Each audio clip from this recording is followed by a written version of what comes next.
Hello everyone, we want to welcome you to Mandara Online. Here we meet with God. Whether you're 90 or you're 9, we've got something just for you. We've got worship programs, music, preaching, something for the young people, something for the children, something for the married people, something for the singles. Everybody, you need to tune into Mandara Online. Worship the Lord, praise His name. Even if you want to know how to manage your money, we've got something here for you. Like, share, and subscribe to our channel. This is the place to be. Kwazwai vana vaMwari kwese kwamuri vateereri, tiri kuumirira programu ya nhasi. Shoko raMwari riri kuuya kwatiri. Usatendera kuti upfuvugwe naJesu Kristu. Ruponeso ndogwako pazuva ranhasi. Ndichanamata nemwi hama dzinodikamwa kwese kwamakateerera, vamwe vari muZimbabwe, vamwe kunze kwenyika. Jesu unoti iye pana Marko chapter 4 verse 3, mukushi wakabuda kundokusha, mbeu yokutanga yakawira mumugwagwa yakanungwa neshiri, yechipiri yakawira muruzhowa yakabuda haina kubereka, yechitatu yakawira parukangarava haina kuita vhu, haina kubereka, yakaoma pakabuda zuva. Namata yechina mbeu yakawira pavhu rakanaka. Namata kuti uve ivhu rakanaka, apo shoko raMwari richauya kwauri chive chikomborero kwauri. Gamuchira shoko raMwari nokuti ndo ruponeso rwako. Ngatidzorei uso tinamate. Baba vedu vari kudenga, muzita raJesu tinokutendai. Tiri vapenyu pazuva ranhasi, vamwe vafa, vamwe vari mumamochari, izvozvi takateerera shoko renyu. Matiitira nyasha Mwari, musatipfuura kana kutipotsa neshoko renyu. Tinoda kunzwa muchitaura kwatiri, tinoda kunzwa muchitiranga, tinodawo kutendevuka pazuva ranhasi.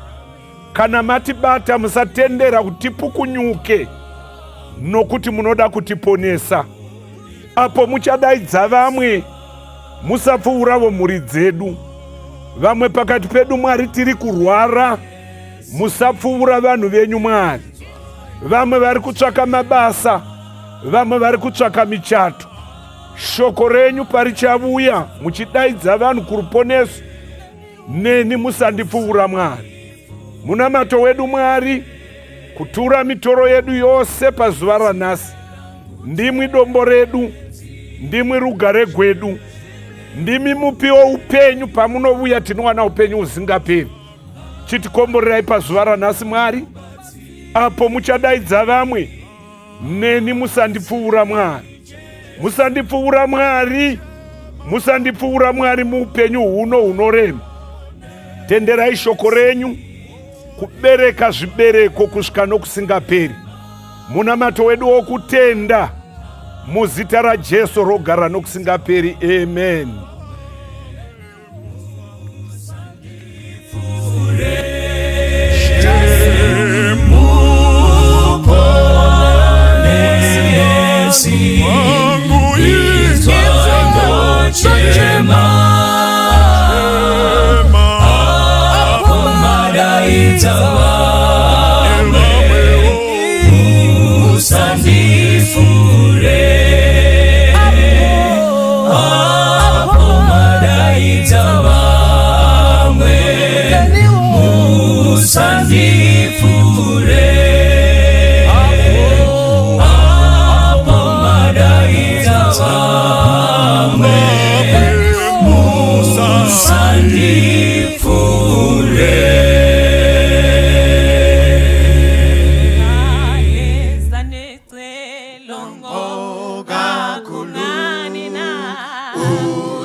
Yesu yeza futi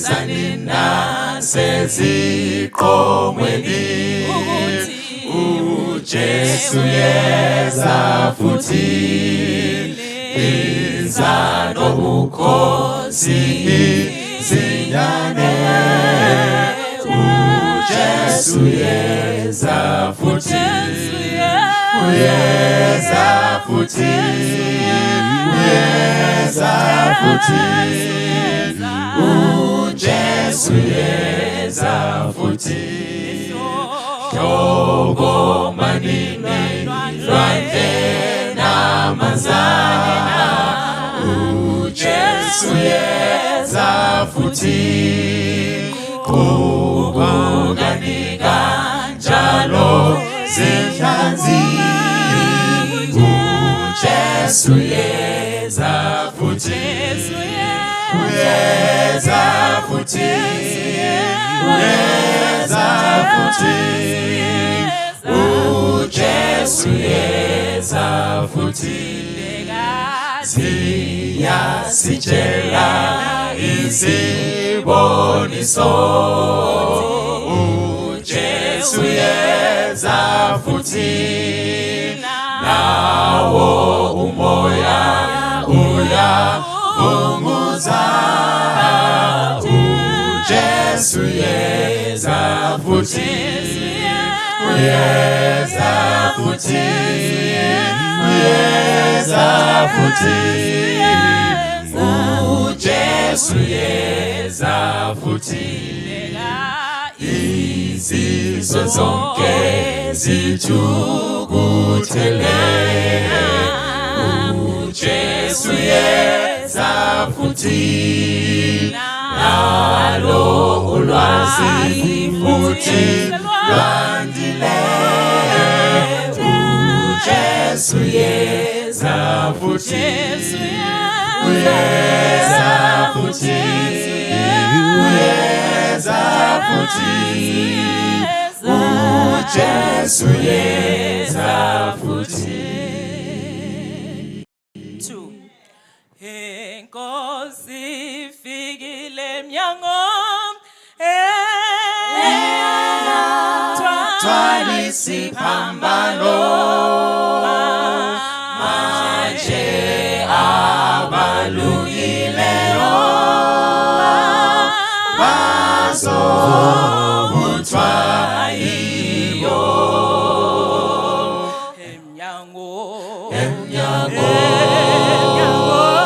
emnyango inkosi fikile emnyango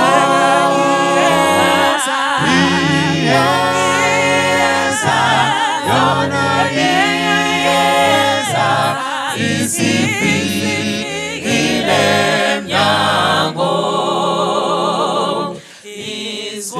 iziboniso yonke iminyaka zithi sewukhona lapha sizobona masinyane ohlezi phakade emnyango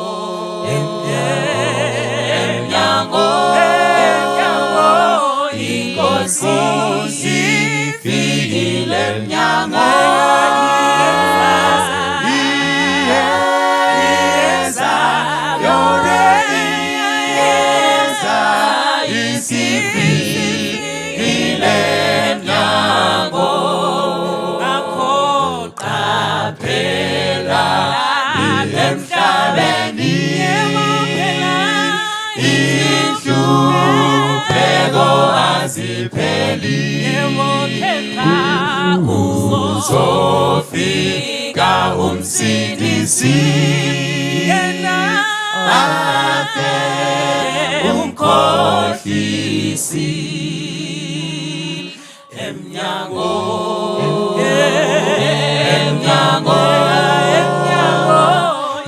inkosi ifikile emnyango iyeza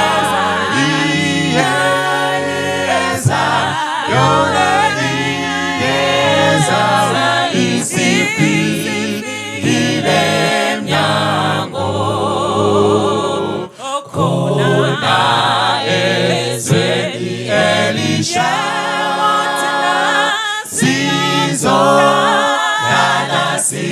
abasha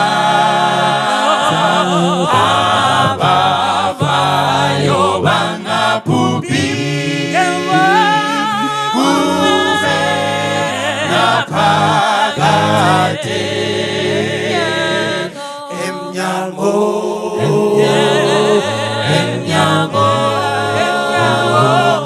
inkosi fikile emnyango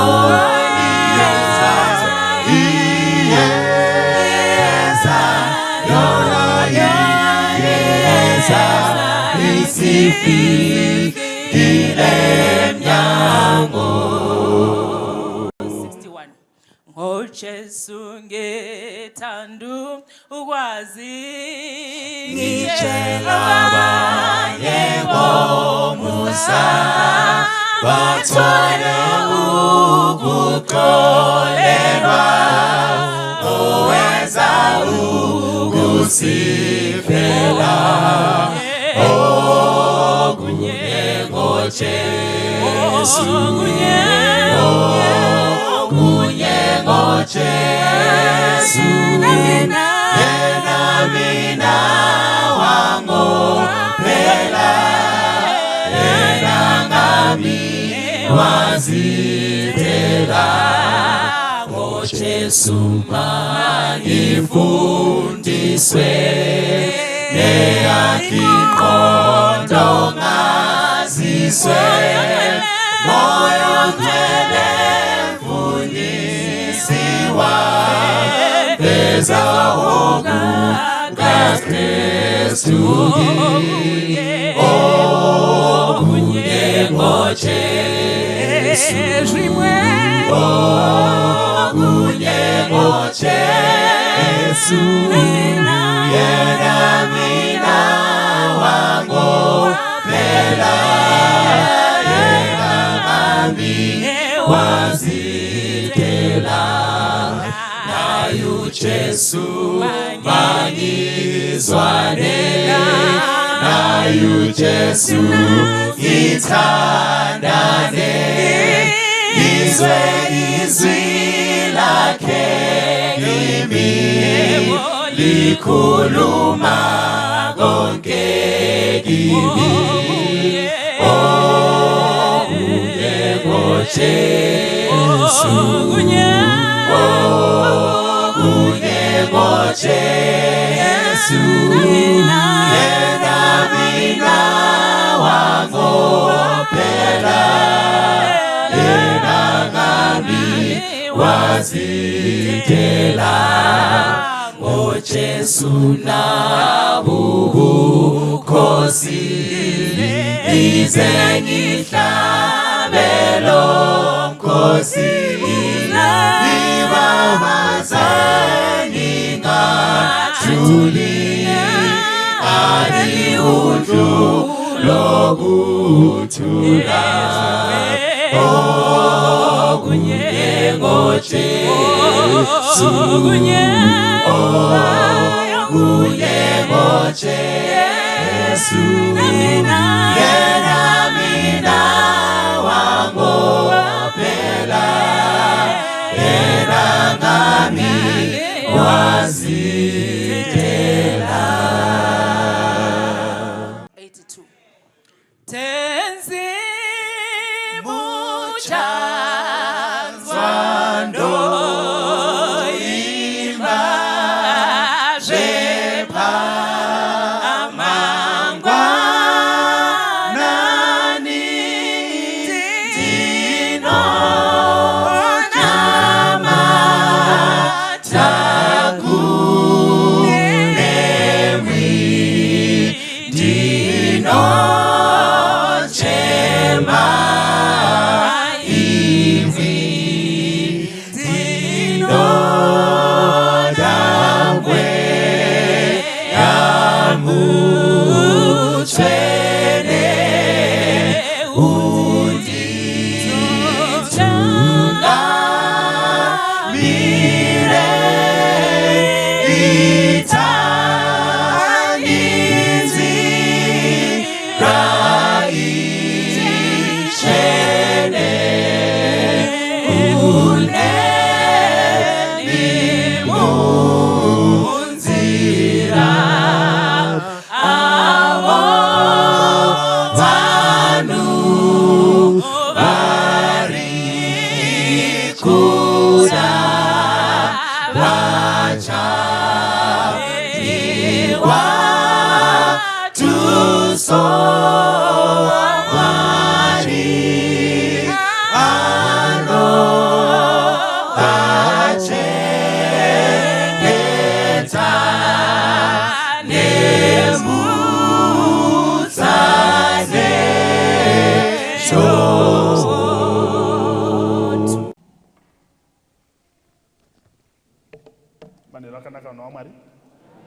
manhero akanaka sanganzvenera Mwari. Mwari kudenga vatikomborera kutiitire zvakanaka. Mwari kudenga vatikomborera kutiitire zvakanaka. Nhasi toda kutarisa tichidzoka pamashure. Nezuro takatarisa rudo rwaMwari. Tikatarisa tariro tsvene yatinowana iri the greatest theme yaGenesis chapter 3 yekuti Mwari haana kushanyira munhu akanga atadza, haana kumushanyira akatsamwa. Ndiva Philip mani anoti may the peace, hello, the peace of God which surpasseth all understanding, hello, rugare rwaMwari kana Bhaibheri richiti Mwari akazodzoka mubindu madekwana kotonhorera, ipfungwa dzangu takatenderwa kusununguka kufunga. Ndinofungidzira kuti munhu nemukadzi wake havana kutadza manheru, vakavhiringa zvinhu izvi achiri makuseni, but Mwari haana kuti emergency regai ndiburuke ndichimhanya. It did not disturb God, even though zvakanga zvichirwisa umwari hwaMwari, but hazvina kudisturba Mwari. Saka vhesi inonoti hamadekwana kwava kutonhorera semazuva ese. Mukuru vachibva vadini vasvika, ende vakasvika vasina ukasha. Mabvunziro avaiita ekuti nhai ndizvo here akanga ari ekuita sekuti havana chavari kuziva, kuitira kuti anopindura ave comfortable, anopindura apindure asingafungidziri kuti ari kushorwa, apindure asingafungidziri kuti ari kujajwa, yeti Mwari achitoziva kuti zvinhu zvavhiringidzika. That is greater love.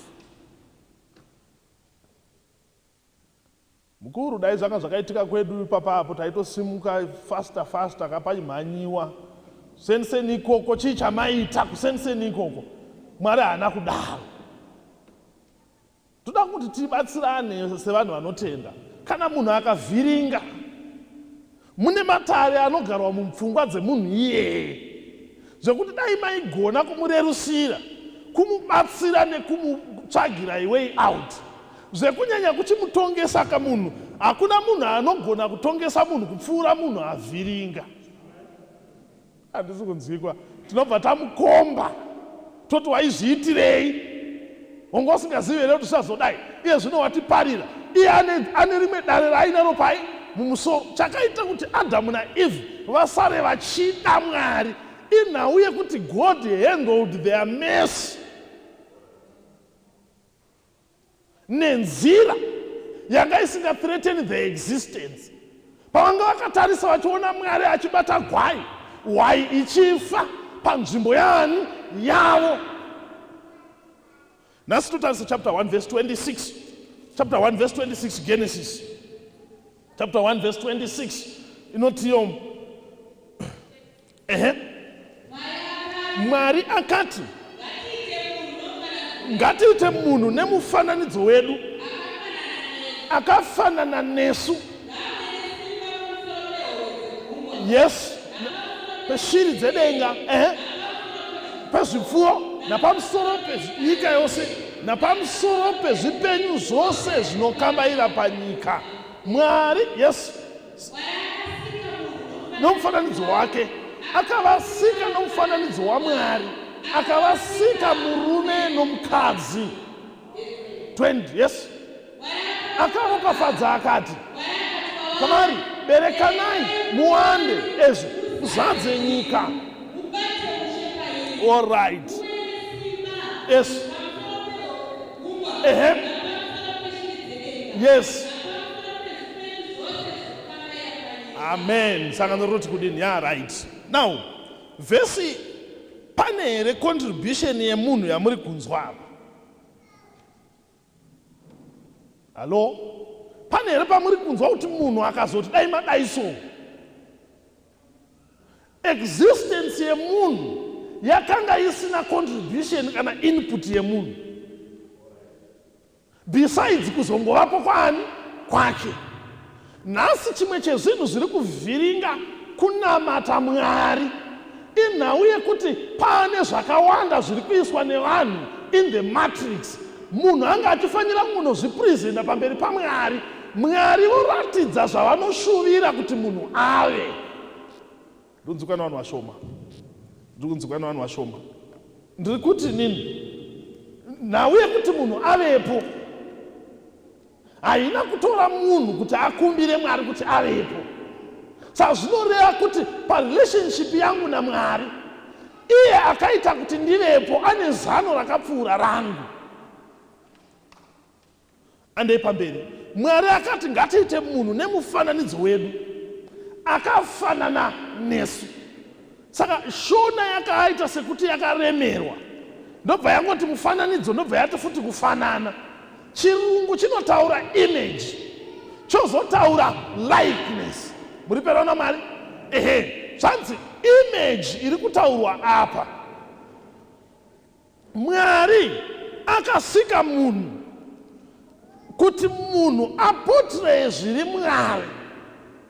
Likeness is the manner in which man was going to execute his duties.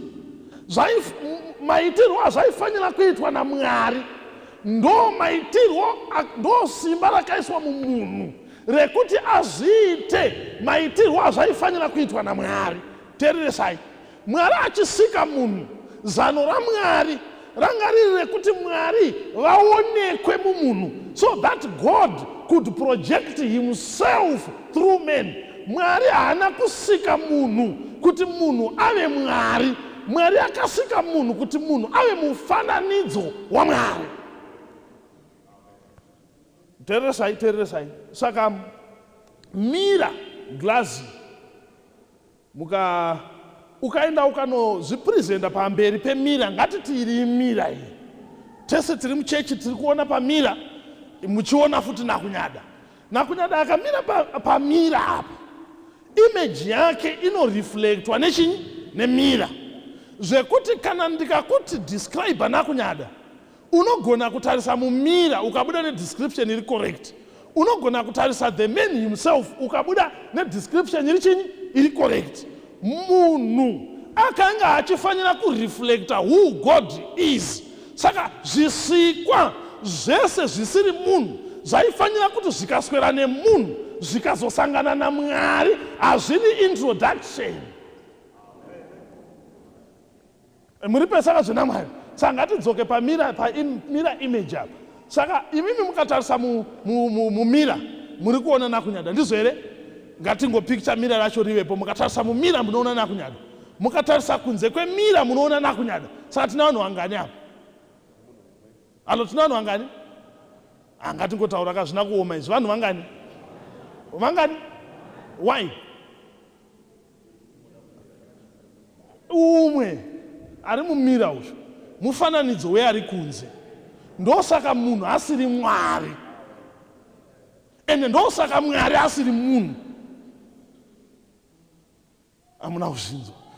The idea, iwewe tikakuona wakabata picture yako hard copy, hamubve maita vanhu 2. Kunyangwe zviri pahard copy zviri izvo zviri zvauri physically. Basa rehard copy is to represent you kwaunenge usiri. Zviri kunze kwesangano.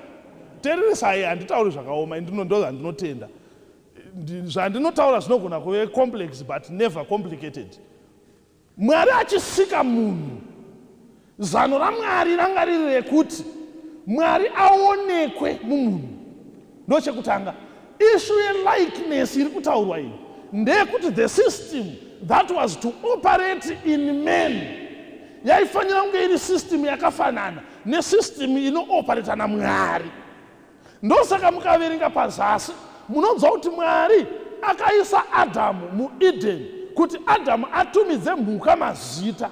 Hazvirevi kuti Mwari akasika mhuka dzisina mazita. Hapana kuzvinzwa.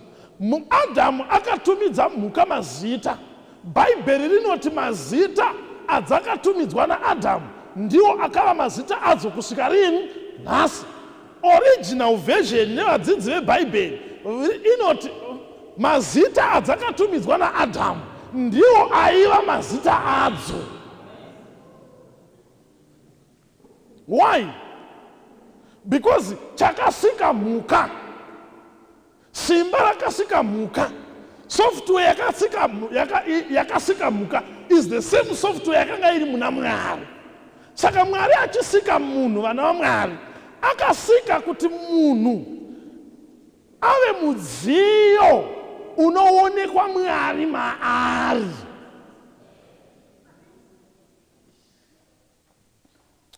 Alright, nyaya yesoftware inambooma ngatidzike futi pasasi. Bhaibheri rinoti Mwari akararisa hope.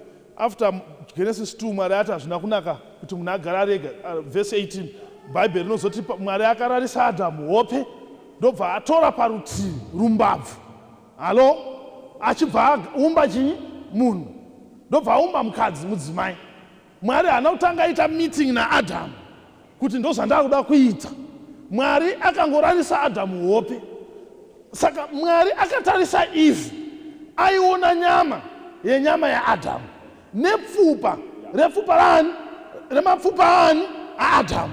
Saka Adhamu paakamuka haana kuenda kunobvunza Mwari kuti chii. Bhaibheri rinoti paakamuka akatomuka achiti aiwazve, this is bone of my bones and flesh of my flesh. She shall be called a woman because she was taken from me. Ndiani angamuudza? Ndimwari aigara maari. Ndofamba naJesu arimo. Ndofa.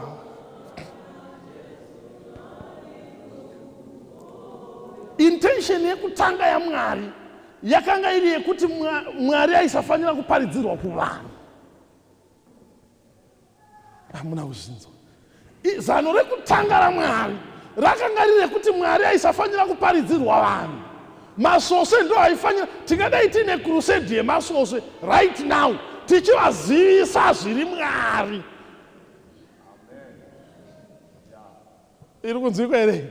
Zvikanzi nevhesi pasasi, munhu uyu ngaachiva nesimba pamusoro pehove dzegungwa, pamusoro penyika, peshiri dzedenga, pamusoro pezvipenyu zvose zvinokambaira panyika. Let them have not power but dominion. Dominion is power isingaexerciswe physically but intellectually. Hello? Intellectually, spiritually, you dominate. Dominion. Dominion ndo inoita kuti vanhu 2 vasunge mombe 4 but mombe 1 fair ine simba rinodarika varume 10. Chii chinoita kuti muisunge ichibvuma kuitiswa zvaisingadi idominion. Ende rudo rwaMwari manje dominion iyi Mwari anopa even vasingatendi kwaari.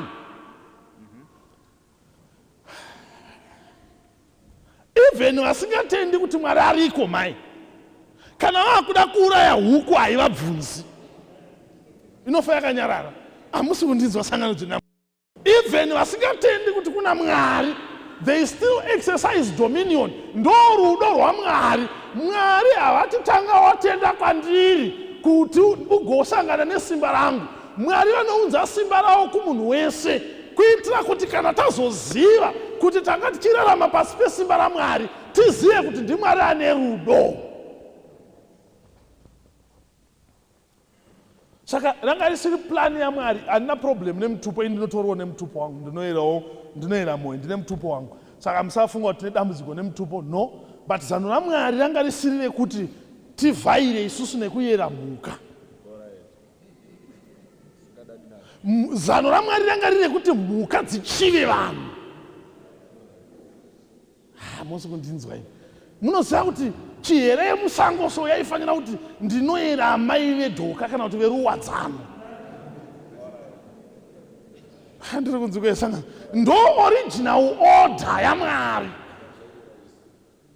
Vana mukanya vaifanira kuti tinoera madhikoni. Muriperesa kana kuti yaMwari. Yes.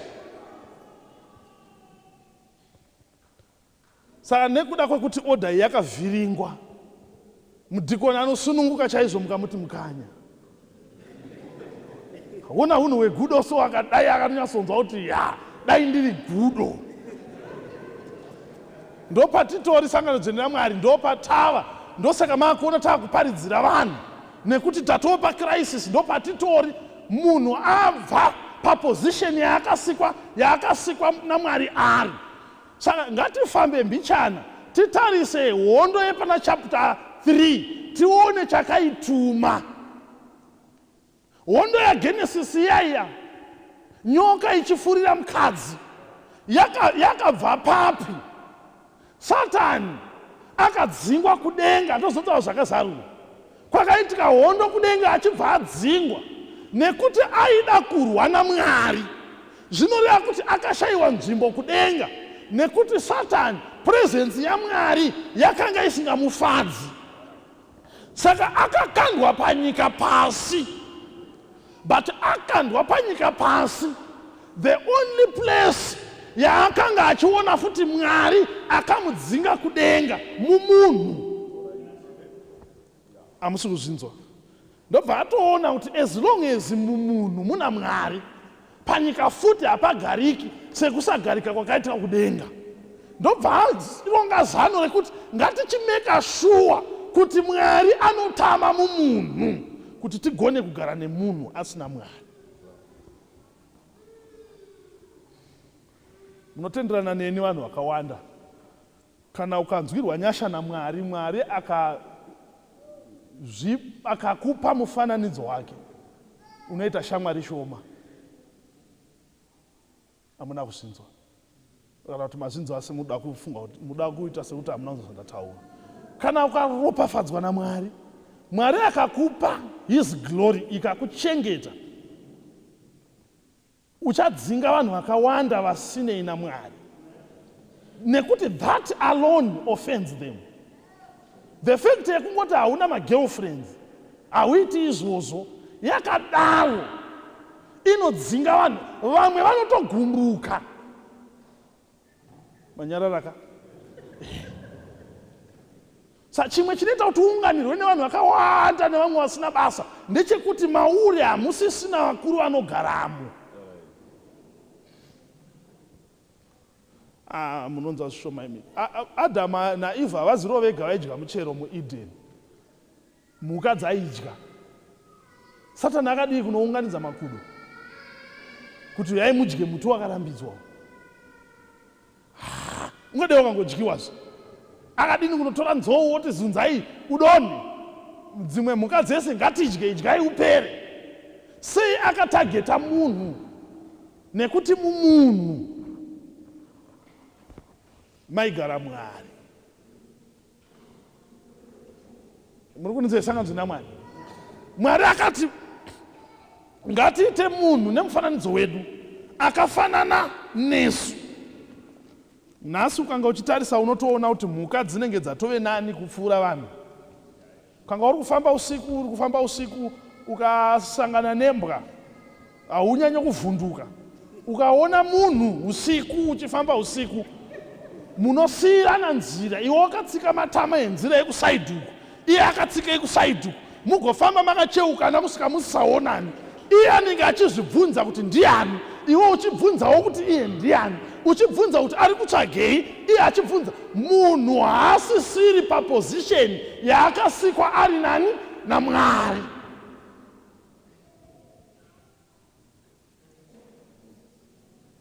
Mhuka dzatove nani? Imbwa chayakasikwa isingadyi haidyi kusvika nhasi. Munhu akazama zvese kusvika adya umwe wake.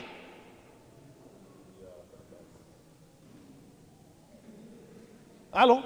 Ndine shamwari yangu akaita pa-undergrad aiita wildlife science.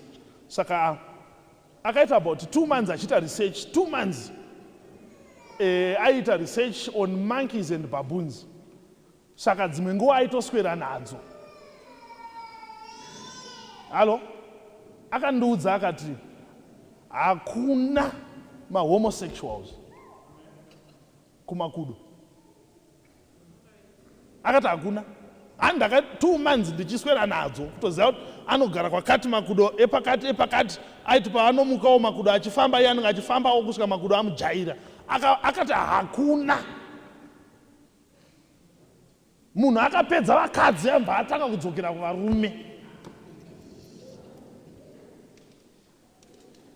Zano raSatani nderekuramba achiendesa munhu kure naMwari. Iri kunzikwa here? Ndoda kuti mutarise chapter 17 verse 26 yaActs. 17 verse 26 yaActs. 17 verse 26, Acts.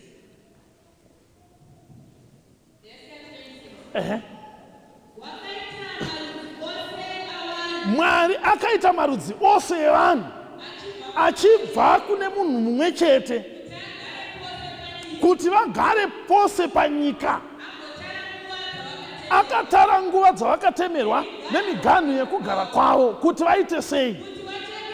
Teereresai kuti vanhu vatsvage chinyi? Mwari.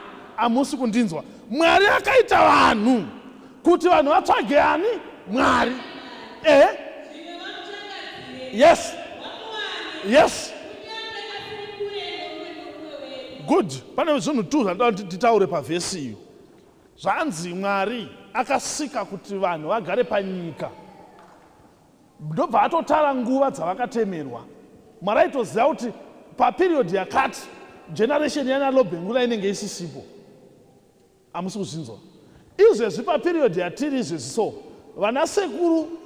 vanasekuru vedu, ngatimboendisaenda kure, ngatingoti vanasekuru vana baba vedu. Halo? Vana baba vavo. Generation dzavo dzaakutopera. Ndimwari akatotara nguva kuti generation iyi ichararama kubva apa kusvika apa. But hanzi andobva atara nemiganhu yekugara kwani? Kwavo. Zvese izvi Mwari aizviitira kuti kwaari ikoko nemuganhu wako kwauri ikoko tsvaga Mwari unomuwana. Mugeneration yenyu tsvagai Mwari. Mwari achazviratidza mumagenerations api? Ese. Saka ndoda kubatsira vanhu vari kushayiwa Mwari. Halo? Ndamushayiwa Mwari hakuna. Ndangokubatsirai. Saka waiti ukarasa mombe ukadzoka kumba kaunonzi namudhara inanouya nemombe dzangu pano. Saka unodzokera uchinodzitsvaga. But zvaigona futi kuti even uchiziva kuti kumba kune hondo waigona futi kudzishayiwa. Saka ukadzishaya wadzitsvaga zuva rese, haufambi uchitaura kuti hakuna chinonzi mombe nekuti ndadzishayiwa. Dei dzanga dziriko ndadziwana. Kubva nhasi hakusisina chinonzi mombe because ndadzitsvaga ndadini? Zvazviri kungoreva ndezvekuti kwaunga uchitsvaga hakuziriko kwadziri. Kutsvaga uri kutsvaga, but kwauri kutsvaga sandiko kwadziri. Vari kushayiwa Mwari vanoti Mwari hakuna. Kutsvaga muri kutsvaga asi kwamuri kumutsvakira hawanikwi ariko. Yanzwikwa kai?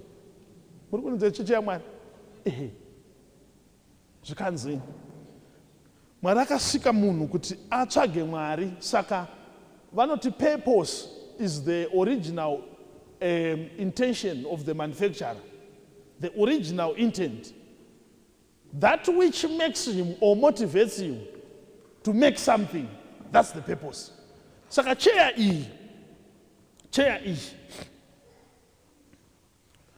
It derives its name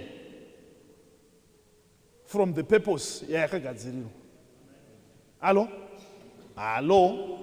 Saka izvi munhu akagadzira chair aida pekuti vanhu vakwanisewo kugara vakasununguka. Saka kana ikadzenge yabva makumbo aya, inharo dzenyu dzekuiti icheya. But mumupanda wemacheya haichakwani nekuti macheya anogarika. Musinga ndotaura ini. Munhu akagadzira bhutsu akanga achida kugadzira chinhu chokuti kana vanhu vakapfeka vakatsika pakaomarara tsoka iri protected. Kana kuchitonhora tsoka yakadzivirirwa. Kana kukapisa tsoka yakadzivirirwa. Saka bhutsu iyi inokwana kunzi ibhutsu kana ichisevha purpose yayakagadzirirwa. Mukaona yakunokora kwari ichinwa mvura, dzanharo dzenyu imimi kuiti ibhutsu, but pamupanda webhutsu chaipo haisisipo. Nekuda kwevhesi iyi hatina kodzero yekuti munhu asingatsvagi Mwari munhu. Hamusi kunzwa ndinotaura. Nekuda kwevhesi iyi munhu anowana value nezita rekunzi munhu kana ari padhuze neakamuita munhu.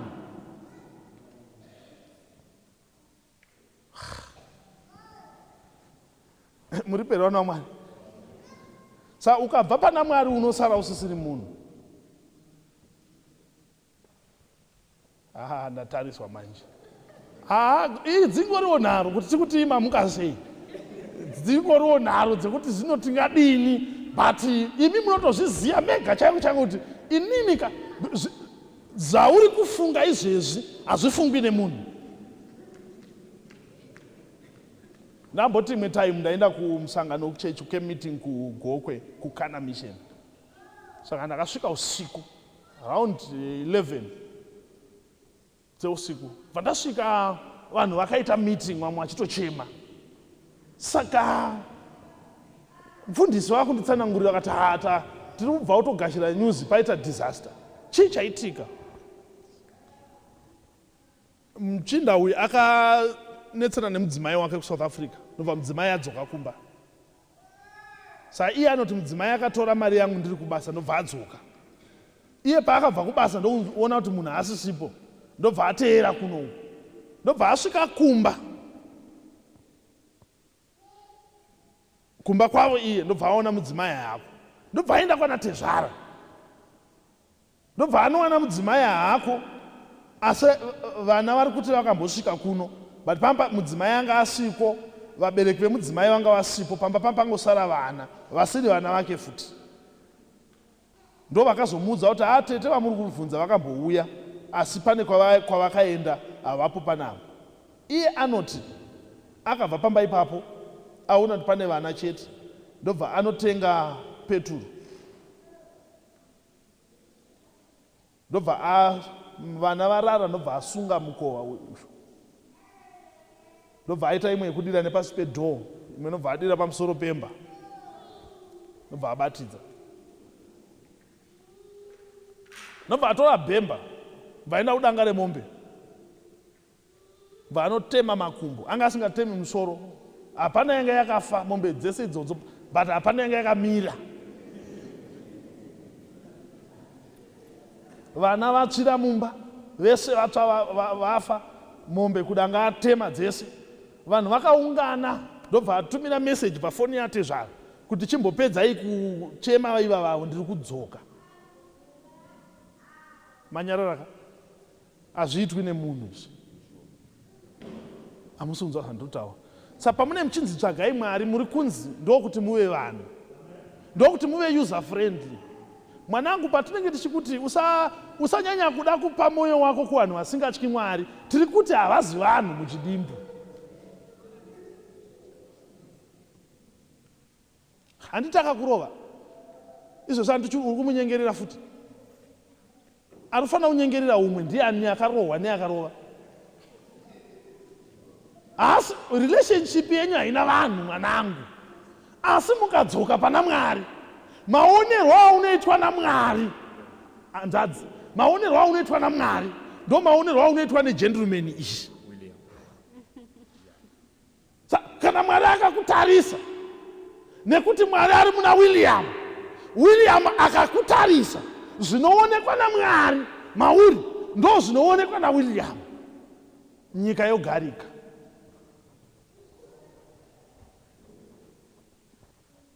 Iri kunzwika here?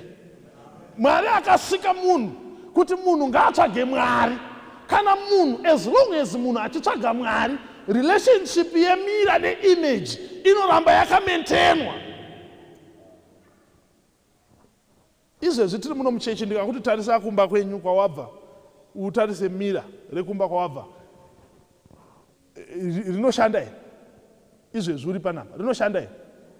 Hariko here? Iwe haupo. What is the problem? Distance. Saka kuramba tiri pedyo naMwari kunoita kuti this mirror image relationship irambe iripi.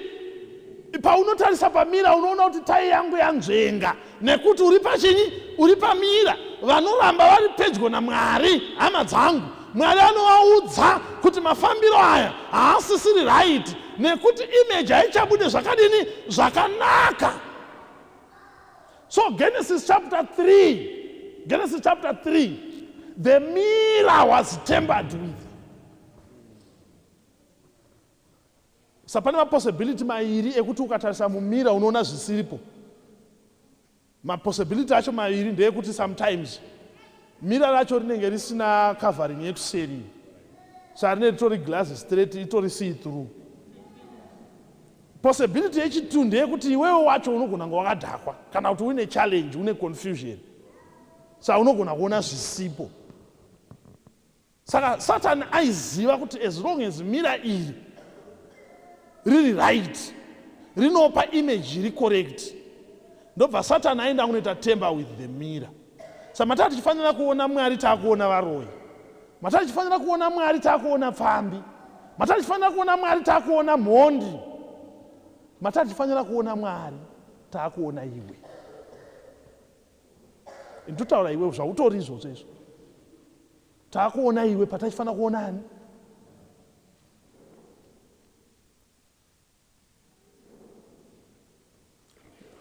Maybe vesi yangu yekupedzisira tinamati.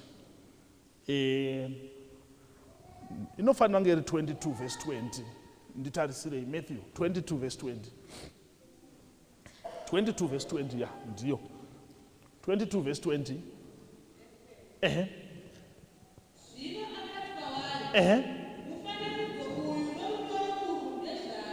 Dzokai pamusoro mbichana verse 18 ndiyo yo chai.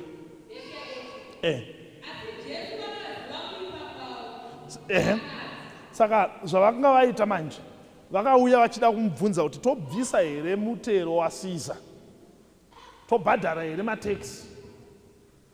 Jesu ndobva atoona kuti uku kubvunza kuvanhu vakaipa, ndozvine vhesi akati aona kuipa kwaani kwawo, ndobva ati chii? Yes, sei muri kundiedza? Mari yacho ine noise uyai nayo pano. Ndobva vauya nedhinari, ndobva abvunza akati mufananidzo nerunyoro zviri padhinari ndezvani? NdezvaKesari. Ndobva ati naizvozvo ipai Kesari zvaKesari. Good, yava right. Pakupedzisira Jesu aiparidza maridzo yakakura yekupetwa kwenyika ino, kuti kana taakuzotsaura maproperties evanhu emasimba maviri, Caesar anga akamiririra Satani, Jesu akamiririra ani? Mwari. Saka zvanzi kana taakutsaura vanhu zvinhu zvevanhu zvine mufananidzo wani? Wavo. Hamusi kundinzwa? Mwari paaitoisa munhu nemufananidzo wake akanga achitoisa maki mumunhu, kana kuti akanga achitoisa seal iri mumunhu ichazoratidza kuti munhu ndewaMwari. Zvanzi hatisi kuda mavhesi, tiri kungoda kuti mufananidzo uripo ndewani. Kana paine mufananidzo waKesari hatina imwe mibvunzo. ZvaKesari zvinozikanwa nemufananidzo wani? waKesari. ZvaMwari zvinozikanwa nemufananidzo wani? waMwari. Great separation Jesu akuuya achangoti ende masimba maviri aya kana atora chinhu chikava chake anoisa mufananidzo wani? Musi kundinzwa sangana. Saka pakupetwa kwenhoroondo yenyika chichakosha kuti iwe uri mufananidzo wani? Po mazuva emabasa apera basi kunozo koyenda kokode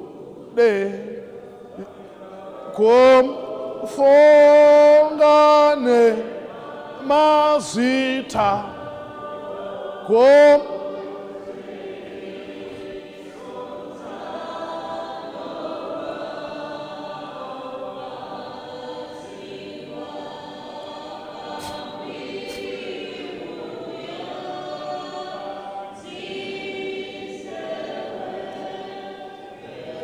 Saka the image ya Mwari yabviswa muna Adamu naEve, Mwari havana kuramba vanyerere.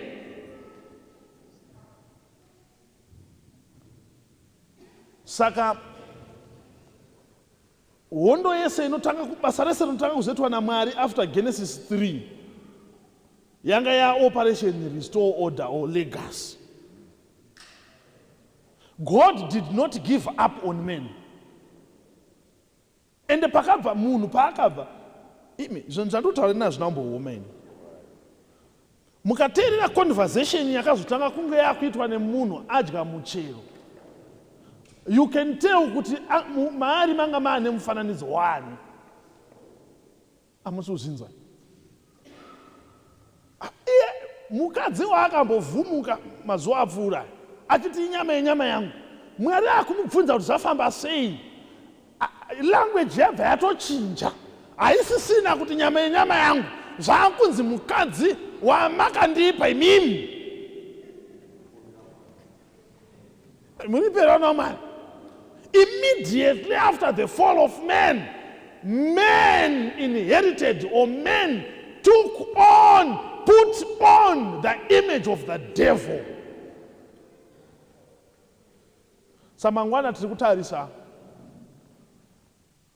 the operation ichiswa in motion.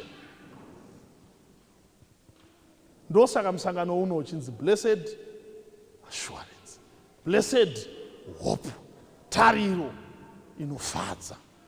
Mwari haana kuti vasviba chivasiyai vakadaro. Dai ndandiri inini ndaiumba umwe munhu, ivhu ranga richiripo, ndaingobhunya ndoumba munyowani anoteerera, but Mwari haana kudaro. Daunamata neumwe munhu anoti, Mwari musandisiyawo ndega, ndoda kugara ndiri pedyo nemi, ndokuti mufananidzo wenyu uonekwe mandiri. Mukoma, nyasha dzamungazviitira imimi kuswedera pedyo naMwari. Wega wakatanga kuswedera pedyo naMwari unotanga kuzviona kuti ndiri kuchinja. Mimi musaita kunge zvanotaura hamusi kuzinza imi. Zvinhu zvakawanda zvamuri kuda kuzama kurwisana nazvo izvo izvo, iswederai pedyo naMwari. Pedyo nemi Mwari, pedyo nemi kana nedangudzo riri. Ukasagara pedyo naMwari haukuwadzi vamwe vanhu chete, unozvikuvadza. Hamusi kuzvinzwa? Paketi yefodya yakatonyorwa pamunovhura napapa kuti danger apa. Hamusi kuzvinzwa? Kudhara yaimbonzi smoking may be, iye zvino yakatonzi it is. Saka ukasagara pedyo naMwari haukuwadzi vamwe chete, asi iwewe wacho unozvikuwadza. Saka patiri kuda kunamata manheru ano, tiri kuitira kuti munhu anotanga kutobenefita nekugara pedyo naMwari ndiwe. Tonotora madrugs ekuti anoita 4 days, 4 days akadhakwa, 4 days akastika. Kana maenda kure naMwari munozvikuvadza. Tikadzoka pedyo naMwari, self awareness yedu iri high kana tiri pedyo naMwari. Aripo here madekwanano anoti, Mwari ndoda kuti mundibatsire. Pamakasika munhu wekutanga kuti muonekwe maari, neniwo ndinoshuvira kuti imi muonekwe mandiri. Ari pakadaro simudza ruoko rwako ndinamate newe. Pari kuimbwa anoti, Mwari ndodawo kuva pedyo nemi, ndoda kuva pedyo nemi Mwari. Ini wacho ndigona mabenefits azvo, nevakandikomberedza vagobenefita from that. I want to reflect the image of God. And ari pakadaro simudza ruoko ndoda kunamata newe. Simudza ruoko ndoda kunamata. God bless you. yowa uwe se pejone muchinjiko mutsawa ndiwa hana apona jekesewa upenya kwajesu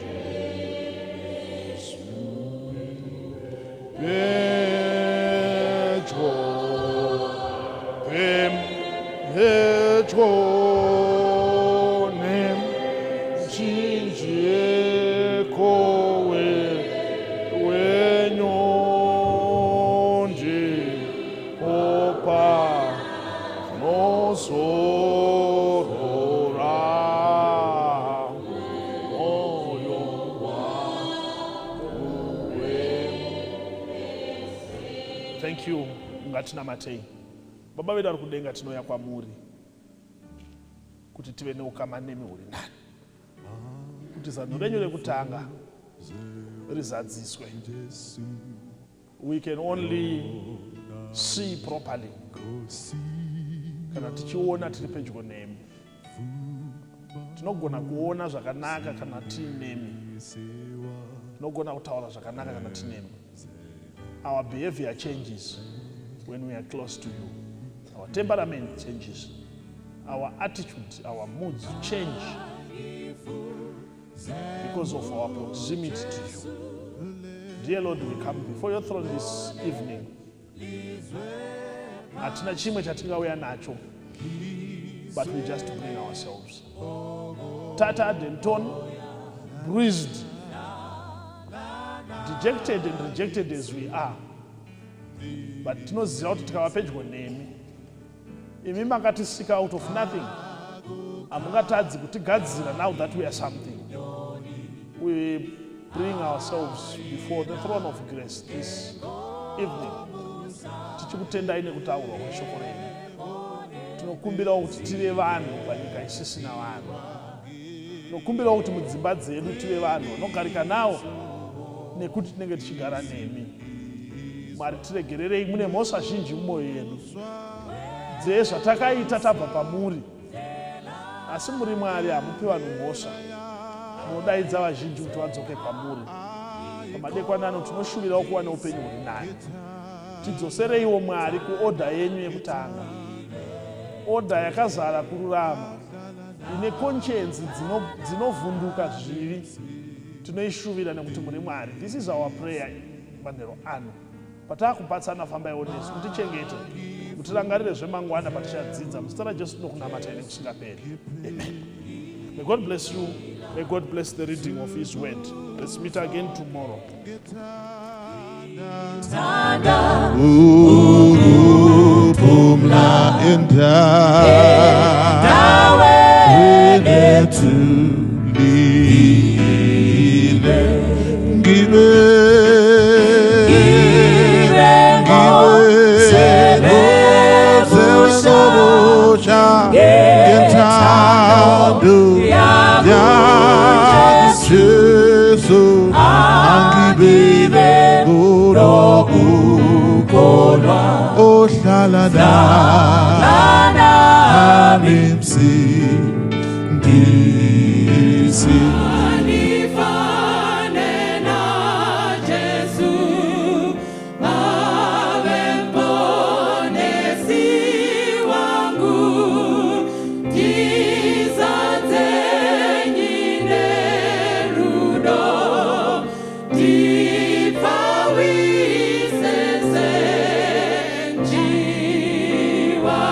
Nemhaka yekuti ropa raJesu rikasamba munhu anosara achena, takuita munamato kune vese vanoda kusambwa mukati meropa, vanoda kunatswa, vanoda kuchenugwa, vanoda kumira pamberi paMwari vasina chavanopomegwa.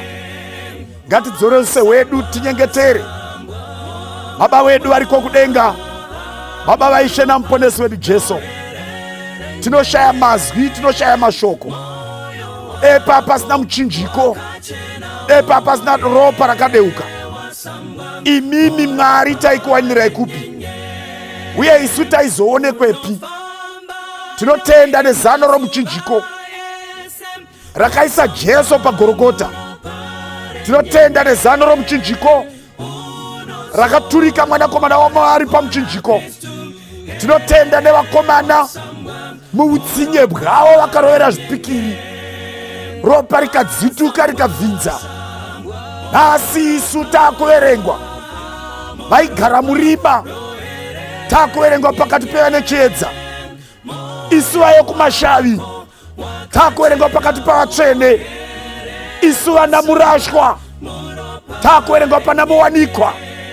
Nemhaka yeropa raJesu Kristu rine simba rokusunungura, rine simba rokunatsa, rekudzima zvamadzinza nekudzima zvamarudzi namazera. Ropa raJesu iro rega rinodzima maoko namamax ose adiabhrosi. Kusara tafanana naJesu Kristu, toda kuwira mukati meruoko rwenyu, irworwo rwakabayiwa nekuvimba nekutenda kuti kana tasambwa ini tasambwa kwazvo, kuti zviitike zvakanyogwa nomumwe, kuti takakunda mabasa adiabhrosi neropa regwayana, kuti zvakanyogwa zviitike zvinoti kana kusina ropa rinodeugwa hakuna kangamwiro yezvivi. Asi iye wakapinda napakati akatiwanira rudzikinuro, rudzikinuro muropa rakadeuka pamuchinjiko. Ndo rakarapa zvivi zvaana Adhamu, ndo rakarapa zvivi zvokuuraya zvaana Mozisi, ndo rakarapa zvivi zvenhema dzaana Jakobho, ndo rakarapa zvivi zvakaipa zvaana Dhavhidhi, ndo rakarapa hasha dzaana Sauro vakazonzwa naPauro, ndo rakarapa vose vakadayira kwamuri. Nanhasi nesuwo tikaisa upenyu hwedu muruoko gwenyu, tinofara nomufaro kuti makatandavadza maoko. Uyai kwandiri imi mose makaremegwa munozorodzwa, makasviba munocheneswa, idi sekuimba tanga taenda kumuchinjiko tasambwa muropa raJesu Kristu. Amen. Amen. Wasambwa